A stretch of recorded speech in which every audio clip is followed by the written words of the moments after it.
പശ്ചിമേഷ്യ എപ്പോഴും സംഘർഷഭരിതമാണ്. ഇറാനെ സംബന്ധിച്ചിടത്തോളം കുറച്ചുകാലം മുൻപ് ഇസ്രയേലുമായി ബന്ധപ്പെട്ടാണെങ്കിൽ വളരെ അടുത്ത കാലം മുതൽ അമേരിക്കയുമായി നേരിട്ട് ബന്ധപ്പെട്ട് വലിയ പ്രശ്നങ്ങൾ ഉടലെടുത്തിരിക്കുകയാണ്. ഇപ്പോൾ ഇറാന്റെ ഇപ്പോഴത്തെ സാഹചര്യവുമായി ബന്ധപ്പെട്ട് നമ്മോടൊപ്പം ചർച്ചയ്ക്കുള്ളത് മുതിർന്ന മാധ്യമപ്രവർത്തകൻ ഫിറോസ് അലി മുഹമ്മദാണ്. നമസ്കാരം. നമസ്കാരം മേഘ, പശ്ചിമേഷ്യയിൽ നിന്ന് നമസ്കാരം. അതെ. അപ്പോൾ ഇറാനിൽ എന്തൊക്കെയാണ് സംഭവിക്കുന്നത്? ഇറാനിലേക്ക് പടക്കപ്പലുകളും യുദ്ധക്കപ്പലുകളും അയച്ചിരിക്കുകയാണെന്നാണ് ട്രംപ് അറിയിച്ചിരിക്കുന്നത്. ഇതൊരു വലിയ യുദ്ധത്തിലേക്കാണോ കടക്കുന്നത്? അതെ, ട്രംപിന്റെ പ്രഖ്യാപനം, ട്രംപ് ഇടയ്ക്കിടയ്ക്ക് ഇങ്ങനെയുള്ള ചില വീരവാദങ്ങളൊക്കെ അടിക്കുമ്പോ അത് പുച്ഛിച്ച് തള്ളുന്ന, എനിക്ക് തോന്നുന്നു ലോകത്ത് തന്നെ ട്രംപിന്റെ പ്രഖ്യാപനങ്ങളെ പുച്ഛിച്ച് തള്ളുന്ന ഒരു ഭരണകൂടവും നേതാക്കളുമാണ് ഇറാനിലേത് എന്ന് നമുക്കറിയാമല്ലോ. ഇന്നലെ എയർഫോഴ്സ് വണ്ണിൽ ട്രംപിന്റെ ഔദ്യോഗിക വിമാനം എയർഫോഴ്സ് വണ്ണിൽ മാധ്യമങ്ങളോട് സംസാരിക്കുമ്പോഴാണ് പശ്ചിമേഷ്യയിലേക്ക് ഇങ്ങനെ കൂറ്റൻ പടക്കപ്പലുകൾ ഇങ്ങനെ സഞ്ചരിച്ചുകൊണ്ടിരിക്കുകയാണ് എന്നുള്ള പ്രഖ്യാപനം ട്രംപ് നടത്തിയത്. ഞങ്ങള് ഇറാനെ ഉദ്ദേശിക്കുന്നുണ്ട്, പക്ഷെ ഇറാനിൽ ഞങ്ങൾക്ക് അതൊന്നും പ്രയോഗിക്കാൻ ഇടവരരുത് എന്നാണ് എന്റെ ആഗ്രഹം എന്നാണ് ട്രംപ് മാധ്യമങ്ങളോട് പറഞ്ഞത്. അപ്പൊ ഇത് കുറച്ച് ആഴ്ചകളായിട്ട് ഇങ്ങനെ അമേരിക്ക ഇറാനെ ആക്രമിക്കാൻ പോകുന്നു എന്നുള്ള നിലയിൽ ഉള്ള വാർത്തകൾ ഇങ്ങനെ പ്രചരിക്കുന്നുണ്ട്. ഇപ്പൊ പശ്ചിമേഷ്യൻ മാധ്യമങ്ങൾ തന്നെ അത്തരം വാർത്തകൾ കൈകാര്യം ചെയ്യുന്നുണ്ട്. അത് അന്താരാഷ്ട്ര മാധ്യമങ്ങൾ, ഇപ്പോ BBC-യോ CNN-ഓ അമേരിക്കൻ മാധ്യമങ്ങളോ അങ്ങനെ പാശ്ചാത്യ മാധ്യമങ്ങളൊക്കെയും കൈകാര്യം ചെയ്യുന്ന ഒരു വാർത്തയാണ് ഈ വെനസ്വേലയ്ക്ക് പിന്നാലെ അഡൂറോയെ തൂക്കിക്കൊണ്ടുപോയതുപോലെ, ക്ഷമിക്കണം, നിക്കോളാസ് മഡൂറോയെ തൂക്കിക്കൊണ്ടുപോയതുപോലെ അതിനുശേഷം ഇതാ ഇറാനെ ലക്ഷ്യം വെക്കുന്നു. വെനസ്വേലയിൽ എന്ത് പയറ്റാണോ ട്രംപ് പയറ്റിയത്, ആ അതേ സാമ്പിള് നേരെ ഇറാനിലേക്ക് എടുത്തടിക്കുന്നു. അത് ഒരു തരത്തിൽ ആലോചിച്ചാൽ അത് അങ്ങനെയാണ് എന്ന് പറയാം മേഘ. കാരണം ഇറാനിൽ ഇപ്പോൾ നടക്കുന്ന പ്രക്ഷോഭങ്ങളുടെ ഒക്കെ പിന്നിൽ അതിനൊരു ഇന്ധനം പകർന്നത് സത്യത്തിൽ ഇറാനെതിരായ ഉപരോധവും, കടുത്ത ഉപരോധം, എത്രയോ വർഷങ്ങളായി കടുത്ത ഉപരോധം നേരിടുന്ന ഒരു രാജ്യമാണ് ഇറാൻ. ഇപ്പോ അടുത്ത സമയത്തും ഇറാനെതിരെ വീണ്ടും ഒരു ഉപരോധം കൂടി പ്രഖ്യാപിക്കുന്നു. അത് യൂറോപ്യൻ യൂണിയൻ ഏറ്റെടുക്കുന്നു. മൊത്തത്തിൽ അങ്ങനെ വല്ലാത്ത ഈ ഉപരോധങ്ങൾക്കിടയിൽ ഞെരുങ്ങുന്ന ഒരു രാജ്യം. അതുകൊണ്ട് തന്നെ അത് അതിജീവിച്ചെടുക്കാൻ വളരെ പെട്ടെന്ന് അങ്ങോട്ട് അതിജീവിക്കാൻ ഇറാന് കഴിയുന്നില്ല. അപ്പൊ അതുകൊണ്ട് തന്നെയാണ് ഇറാനില് വലിയ സാമ്പത്തിക പ്രതിസന്ധി, നാണയപ്പെരുപ്പം, ഇറാനിലെ നാണയത്തിന്റെ ഈ കറൻസിയുടെ ഡോളറുമായിട്ടുള്ള ഈ വിനിമയ നിരക്കൊക്കെ കേട്ടാൽ നമ്മൾ ഞെട്ടിപ്പോ. നമുക്ക് പറയാൻ പറ്റില്ല, പൂജ്യങ്ങൾ എത്ര പൂജ്യങ്ങളുണ്ട് എന്ന് എണ്ണി നോക്കേണ്ടി വരുന്ന അവസ്ഥ. അപ്പൊ അത്രയും തകർന്ന ഒരു അന്തരീക്ഷത്തിലാണ് അവിടെ നിന്ന് ഇത്തരത്തിലുള്ള വിമതസ്വരങ്ങൾ ഉണ്ടാകുന്നതും. പക്ഷെ അത് വിമതസ്വരങ്ങൾ ഉണ്ടാകുമ്പോൾ തന്നെ മേഘ ശ്രദ്ധിക്കേണ്ട മറ്റൊരു കാര്യം, ഈ ഒരു പലയിടങ്ങളിൽ നിന്നായി ഇത്തരത്തിലുള്ള ഒറ്റപ്പെട്ട കലാപാഹ്വാനങ്ങളോ വിമതസ്വരങ്ങളോ ഉയരുമ്പോൾ തന്നെ ഇറാൻ എന്ന ഒരു ഒറ്റ രാജ്യവും അത് കൃത്യമായിട്ടും ഖംനയെ പിന്തുണയ്ക്കുന്നു എന്ന നിലയിൽ ഇറാനിൽ എമ്പാടും നടക്കുന്ന ലക്ഷങ്ങളല്ല ദശലക്ഷങ്ങൾ പങ്കെടുക്കുന്ന റാലികളുണ്ട് ഈ പ്രതിഷേധക്കാർക്കെതിരെ, അല്ലെങ്കിൽ ഭരണകൂടത്തെ അനുകൂലിച്ചുകൊണ്ട്. അതൊന്നും പാശ്ചാത്യ മാധ്യമങ്ങൾ കാണുകയോ റിപ്പോർട്ട് ചെയ്യുകയോ ചെയ്യില്ല. അപ്പൊ അത്തരത്തിലുള്ള വലിയ ഇറാന്റെ നമ്മളൊരു ഭൂമിശാസ്ത്രപരമായിട്ട് ഇറാനെ കാണുമ്പോൾ, ഇറാൻ എന്ന് പറഞ്ഞാൽ ഏതോ ഒരു മാധ്യമ പ്രവർത്തനം ഒരിക്കൽ വിശേഷിപ്പിച്ചിട്ടുണ്ട് പശ്ചിമേഷ്യയിലെ കരിമ്പുലി എന്നാണ്. ഇറാൻ സത്യത്തിൽ പശ്ചിമേഷ്യയിലെ കരിമ്പുലിയാണ്. ഇറാൻ ഒരു രാജ്യം എന്നതിനപ്പുറത്തൊരു വികാരമാണ്, ഒരു വിപ്ലവീര്യമാണ് ഇറാൻ. അതുകൊണ്ടാണ് ഇറാൻ ഇപ്പോഴും ഇത്രയും പതിറ്റാണ്ടുകളുടെ ഒക്കെ ഈ ഉപരോധത്തിന്റെ മുമ്പിൽ അവർ നെഞ്ചുവിരിച്ച് നിൽക്കുന്നത്. അവരുടെ ഈ മിസൈൽ സാങ്കേതിക വിദ്യയൊക്കെ കണ്ടാൽ, അവർ ആയുധപ്പുര തുറന്നു കഴിഞ്ഞാൽ ലോകം ഞെട്ടിപ്പോകും. അതാണ് അവസ്ഥ. 12 ദിവസത്തെ കഴിഞ്ഞ വർഷത്തെ ജൂണിലെ യുദ്ധം നമ്മുടെ മുമ്പിലുണ്ട്. ഇസ്രയേൽ തോറ്റമ്പി അവസാനം ട്രംപ് ഇടപെട്ടുകൊണ്ട് ആ യുദ്ധമുഖത്ത് നിന്ന് ഇസ്രയേലിനെ വലിച്ചുകൊണ്ട് പോവുകയായിരുന്നു. ട്രംപ് അത് തുറന്നു പറയുകയും ചെയ്തു. ട്രംപ് പറഞ്ഞു, നെതന്യാഹുവിനെ ഞാൻ രക്ഷിച്ചു, ഇസ്രയേലിലെ ജനങ്ങളെ ഞാൻ രക്ഷിച്ചു, ഇസ്രയേലിനെ രക്ഷിച്ചു. അതുകൊണ്ട് ഇനി ഇസ്രയേലിലെ കോടതികൾ ചെയ്യേണ്ടത് നെതന്യാഹു ബിബിയെ വെറുതെ വിടൂ, ബിബിക്കെതിരായ കേസുകളെല്ലാം പിൻവലിക്കുന്നൊക്കെ ട്രംപ് പരസ്യമായി പച്ചയ്ക്ക് പറയുകയും ചെയ്തു. അപ്പൊ അതാണ് ഇറാന്റെ ഒരു സാഹചര്യം. ഇറാൻ എന്ന് പറയുമ്പോൾ നമ്മുടെ ഇന്ത്യയുമായി താരതമ്യം ചെയ്താൽ ഏതാണ്ട് ഇന്ത്യയുടെ പകുതിയുള്ള ഒരു രാജ്യമാണ്. ചെറിയ മിഡിൽ ഈസ്റ്റിലെ കുഞ്ഞു രാജ്യങ്ങളെ പോലെയല്ല, വിശാലമായി കിടക്കുന്ന ഒരു രാജ്യമാണ്. എനിക്ക് തോന്നുന്നു പശ്ചിമേഷ്യൻ രാജ്യങ്ങൾ എടുത്താൽ അതില് ഈ വലിപ്പത്തിൽ സൗദി അറേബ്യ കഴിഞ്ഞാൽ ഇറാനാണെന്നാണ് തോന്നുന്നത്. സൈനിക ശക്തിയിലാണെങ്കിൽ എനിക്ക് തോന്നുന്നു ഇറാന്റെ മുമ്പിൽ നിൽക്കുന്ന ഒരു ശക്തി തുർക്കി. നമ്മൾ ഈ കണക്കുകൾ അങ്ങനെ പറയുകയാണെങ്കിൽ തുർക്കി ഇറാന് മുമ്പിൽ നിൽക്കുന്ന ഒരു ശക്തിയാണ്. എനിക്ക് തോന്നുന്നു ഇസ്രയേൽ പോലും സൈനിക ശേഷിയിൽ ഇറാന് പിന്നിലാണ് എന്നാണ് നമ്മൾ വിക്കിപീഡിയ പോലെയുള്ള അത്തരത്തിലുള്ള നമ്മൾ ഈ റാങ്കിങ് ഒക്കെ എടുക്കുമ്പോൾ ഏതായാലും ഇറാൻ മുന്നിലാണ്. അങ്ങനെ പശ്ചിമേഷ്യയിലെ ഏറ്റവും പ്രബലമായ സൈനിക ശക്തി കൂടിയാണ് ഇറാൻ. അവരുടെ ഇപ്പോ ആണവായുധം ഉണ്ടോ ഇല്ലയോ എന്നുള്ള കാര്യം മാത്രമാണ് അവിടെ തർക്കമായിട്ടുള്ളത്. അപ്പൊ നമ്മൾ പറഞ്ഞു വന്നത് ഇപ്പൊ ട്രംപിന്റെ പ്രഖ്യാപനങ്ങളാണ്. ട്രംപ് പല ഘട്ടങ്ങളിലും ഇത്തരത്തിലുള്ള വലിയ പ്രഖ്യാപനങ്ങളൊക്കെ നടത്തിയിട്ടുണ്ട്. അതേസമയം തന്നെ ട്രംപ് ഇടയ്ക്കിടയ്ക്ക് ഇറാന് നന്ദി പറയുകയും ചെയ്യും. കഴിഞ്ഞ ദിവസം തന്നെ മണിക്കൂറുകൾക്ക് മുമ്പ് ട്രംപ് ഇറാന് നന്ദി പറഞ്ഞിരുന്നു. അതും ചിലപ്പോൾ മേഘ ശ്രദ്ധിച്ചിട്ടുണ്ടാകും. ട്രംപ് പറയുന്നത് വെച്ച് കഴിഞ്ഞാൽ അവിടെ കുറെ കലാപകാരികളെ ഇങ്ങനെ തൂക്കിലേറ്റാൻ വെച്ചിരുന്നു. അപ്പൊ ഞാൻ വിളിച്ചു പറഞ്ഞതുകൊണ്ട് അവരെ ഒന്നും തൂക്കിലേറ്റിയില്ല. അങ്ങനെ 837 എണ്ണി പറയാണ് 837 ജീവനുകൾ ഞാൻ രക്ഷിച്ചു കേട്ടോ എന്നൊക്കെ ട്രംപ് ഇങ്ങനെ പറയുന്നുണ്ട്. അപ്പൊ ട്രംപ് ഇറാന്റെ കാര്യത്തിൽ ഇറാൻ നല്ലവരാണ്, നല്ലൊരു രാജ്യമാണ്, ഭയങ്കരമായ സാംസ്കാരിക പൈതൃകമാണ് ഇറാന്, അവരെ ഞങ്ങൾക്ക് ശത്രുപക്ഷത്ത് നിർത്താൻ താല്പര്യമില്ല, അവരെ നന്നാവുമെന്നാണ് ഞാൻ വിചാരിക്കുന്നത് എന്നൊക്കെ പറഞ്ഞിട്ടാണല്ലോ ഈ കുറെ ചർച്ചകൾ ഓർമ്മയുണ്ടാവും. അവരുടെ ഈ ആണവ കരാർ ട്രംപ് തന്നെ നേരിട്ട് ക്യാൻസൽ ആക്കിയ ഒരു ആണവ കരാർ പിന്നീട് ഇറാൻ വീണ്ടും ഒപ്പിടണമെന്ന് പറഞ്ഞിട്ട് കുറെ 4-5 റൗണ്ട് ചർച്ചകൾ ഇറാനും അതുപോലെ ട്രംപിന്റെ പശ്ചിമേഷ്യൻ പ്രതിനിധി സ്റ്റീവ് വിറ്റ്കോഫ് ഒക്കെ നടത്തിക്കൊണ്ടിരിക്കുന്ന സമയത്ത് ഒമാനിലും ഒക്കെ റോമിലൊക്കെ വെച്ചായിരുന്നു. അതിനിടയ്ക്കാണ് ഇസ്രയേലിനെ കൊണ്ട് നേരെ ഇറാനിലേക്ക് ആക്രമണം നടത്തിക്കുന്നത്. അത് ട്രംപ് അറിഞ്ഞുകൊണ്ടാണ് എന്നുള്ളതാണ്. അപ്പൊ അങ്ങനെയൊക്കെയുള്ള കുറെ കാര്യങ്ങളാണ് സംഭവിച്ചുകൊണ്ടിരിക്കുന്നത്. അപ്പോൾ ഈ അർമാഡ എന്ന് പറയുന്ന ഭീമാകാരനായ കപ്പൽ വരുന്നു, Abraham Lincoln USS Abraham Lincoln വരുന്നു, മൊത്തത്തിൽ പ്രശ്നമാവുമെന്നാണ് ട്രംപ് പറയുന്നത്. ഈ എബ്രഹാം ലിങ്കണൊക്കെ പശ്ചിമേഷ്യയിൽ എനിക്ക് തോന്നുന്നു ഈ യമന്റെ ഒക്കെ തീരത്തവന്മാർ അമേരിക്ക കുറച്ചു കാലം കൊണ്ടിട്ടിരുന്നതാണ്. USS ഹാരി ട്രൂമാന്റെ കൂടെ ഹാരി ട്രൂമാൻ പോരാത്തത് കൊണ്ട് എബ്രഹാം ലിങ്കൺ കൂടെ കൊണ്ടിട്ടു. ഇപ്പൊ പ്രശ്നമെന്ന് വെച്ചാൽ ഈ ഹൂത്തികളോടൊന്നും പിടിച്ചിരിക്കാൻ പറ്റില്ല. അവന്മാർക്ക് അന്തവും കുന്തവും ഇല്ലാത്ത ടീമുകളാണ്. ഇവര് തുരുതുര ഈ കപ്പലുകൾക്കൊക്കെ നേരെ ആക്രമണം നടത്തി ഇതിനൊക്കെ വലിയ നാശനഷ്ടങ്ങൾ ഉണ്ടായതല്ലാതെ യമനെ ഒന്നും അങ്ങനെ കുരുക്കാൻ അമേരിക്കയ്ക്ക് പറ്റിയില്ല.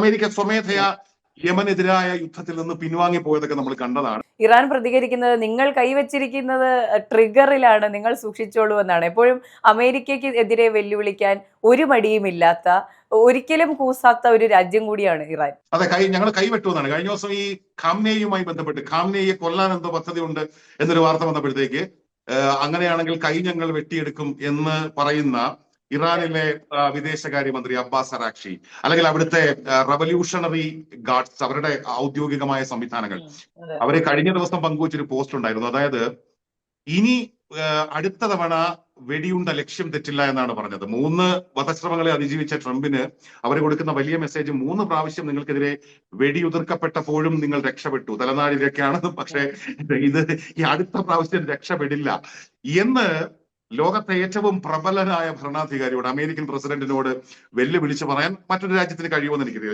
എനിക്കറിയില്ല. ചിലപ്പോൾ വടക്കൻ കൊറിയ ചെയ്യുമായിരിക്കും അങ്ങനെ.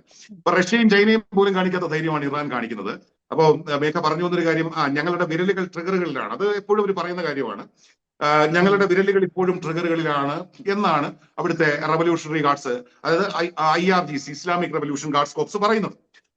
അപ്പോ ആ നിലയ്ക്ക് ഏത് നിലയ്ക്കും ഒന്നാമത്തെ കാര്യം ഇപ്പോഴത്തെ ഒരു വിഷയവും ഇപ്പൊ ഈ ഇറാനിലെ ഇപ്പോഴത്തെ ഈ സംഘർഷ സാഹചര്യവുമായി ബന്ധപ്പെട്ട് അമേരിക്ക ഒരു ആക്രമണം നടത്തുന്നത് ഏറ്റവും വലിയ മണ്ടത്തരമായിരിക്കും. കാരണം അങ്ങനെ ഒരു ആക്രമണം നടത്തുന്നതോടെ ഇറാനിലെ ഈ ഭരണകൂടത്തിനെതിരായ എന്തെങ്കിലും വികാരം ഉണ്ടെങ്കിൽ, പ്രശ്നങ്ങൾ ഉണ്ടെങ്കിൽ അത് അവസാനിക്കുകയും രാജ്യം ഒറ്റക്കെട്ടായി അമേരിക്കയ്ക്കും ഇസ്രയേലിനും എതിരെ അണിനിരക്കുമെന്നുള്ളതാണ്. അതങ്ങനെയാണ് അതിന്റെ ഒരു രീതി. 79-ലെ ഇസ്ലാമിക് വിപ്ലവത്തിന് ശേഷം അമേരിക്കയ്ക്ക് ഇറാനിൽ യാതൊരു റോളുമില്ല.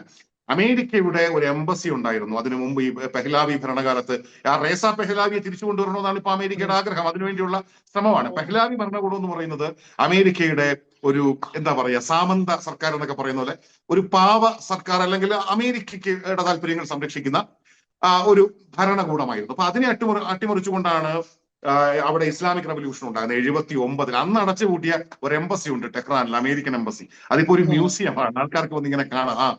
അമേരിക്കൻ എംബസി പഴയ 45 വർഷം മുമ്പ് അന്ന് പ്രബലന്മാരായിരുന്ന അമേരിക്കയുടെ എംബസി ഇതാ കിടക്കുന്നു എന്നൊക്കെ പറഞ്ഞു വേണേൽ ആൾക്കാർക്ക് വന്ന് കാണാവുന്ന അതൊരു ചത്തുരമായിട്ടൊക്കെയാണ്. ഈ പല പ്രതിഷേധ പ്രകടനങ്ങളൊക്കെ നടക്കുന്ന ഒരു ചത്തുരമൊക്കെ ആയിട്ട് ഒരു പുരാവസ്തുവായിട്ട് അവിടെ സൂക്ഷിക്കപ്പെട്ടിട്ടുണ്ട്.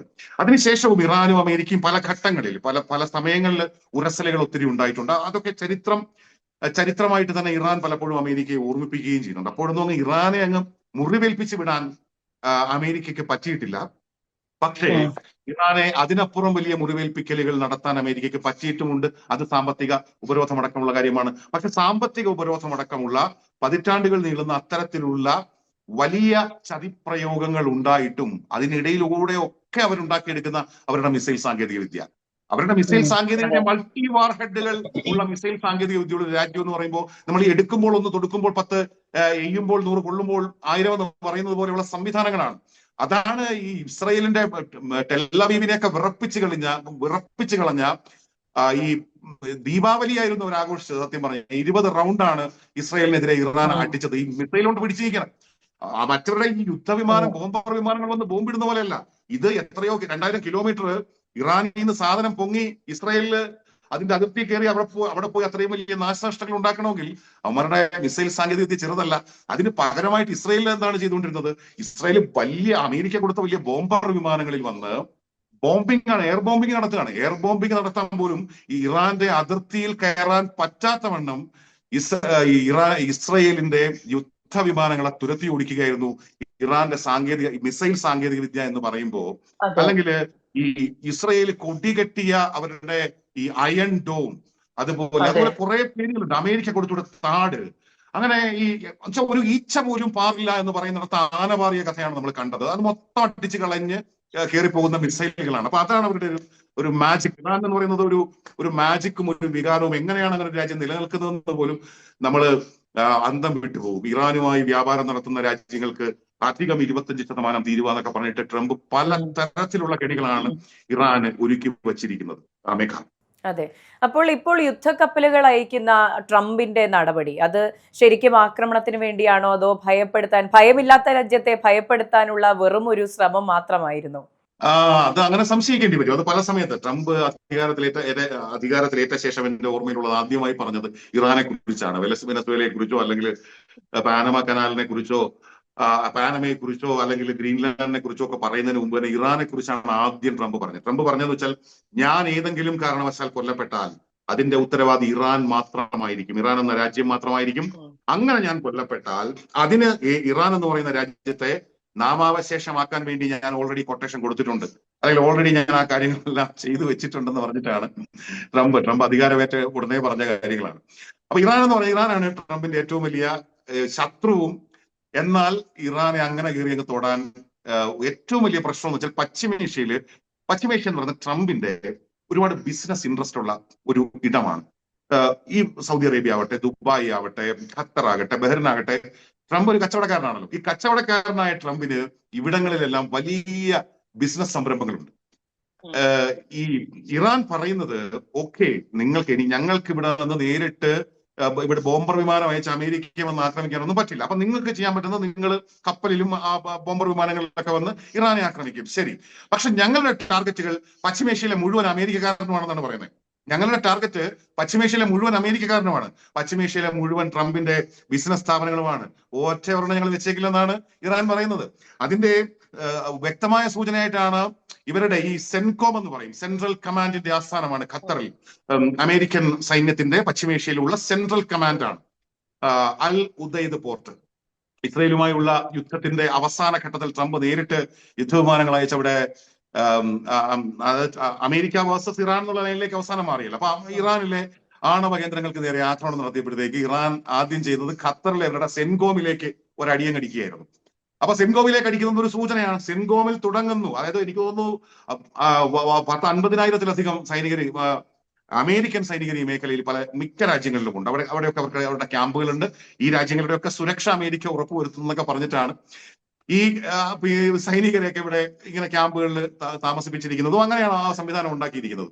അപ്പൊ അത്തരത്തിലുള്ള ക്യാമ്പുകളിലേക്കൊക്കെ ഞങ്ങൾ അടിക്കും. അത് എല്ലാ രാജ്യങ്ങളും, ഇപ്പൊ കുവൈറ്റ് ആവട്ടെ, ഖത്തർ ആവട്ടെ, എനിക്ക് തോന്നുന്നു ബഹ്റൈൻ, സൗദി അറേബ്യ, UAE, ഇവിടെ എല്ലാം അമേരിക്ക, ഒമാൻ, അപ്പൊ ഇവിടേക്കെല്ലാം ഞങ്ങൾ അടിക്കുമെന്നുള്ളത് മാത്രമല്ല, പശ്ചിമേഷ്യയിലുള്ള ഓരോ അമേരിക്കക്കാരനെയും ഞങ്ങൾ ടാർഗറ്റാണ്. ഓരോ അമേരിക്കക്കാരനെയും ഞങ്ങൾ ബാക്കി വെച്ചേക്കില്ല എന്ന് ആ നിലയ്ക്കുള്ള വെല്ലുവിളിയാണ് ഇറാൻ നടത്തുന്നത്.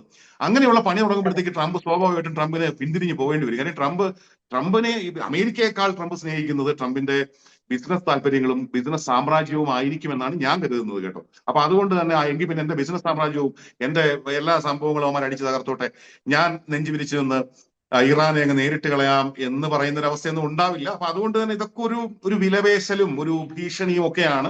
പക്ഷെ അത് വടക്കൻ കൊറിയയുടെ അടുത്ത് വിലപ്പോവില്ലെന്ന് പറയുന്നത് പോലെ പിന്നെ വിലപ്പോവാത്ത ഒരു രാജ്യമാണ് ഇറാൻ. ഇറാന്റെ അടുത്തും അതൊന്നും വിലപ്പോവില്ല. ഖമനേയി കഴിഞ്ഞ ദിവസം പറഞ്ഞിട്ടുണ്ട്, നിരന്തരമായിട്ട് അവർ പറയുന്നതാണ്, ഞങ്ങളുടെ കാര്യം ഞങ്ങൾ നോക്കിക്കോളാം, ലോകത്തിന്റെ പ്രസിഡന്റ് ആവേണ്ട, അമേരിക്കയുടെ കാര്യം താങ്കൾ നോക്കിക്കോളൂ, ഇറാന്റെ കാര്യം നോക്കാൻ ഞങ്ങൾക്കറിയാം. ഇതാണ് നിരന്തരമായിട്ട് ഇറാൻ പറഞ്ഞുകൊണ്ടിരിക്കുന്നത്. നന്ദി.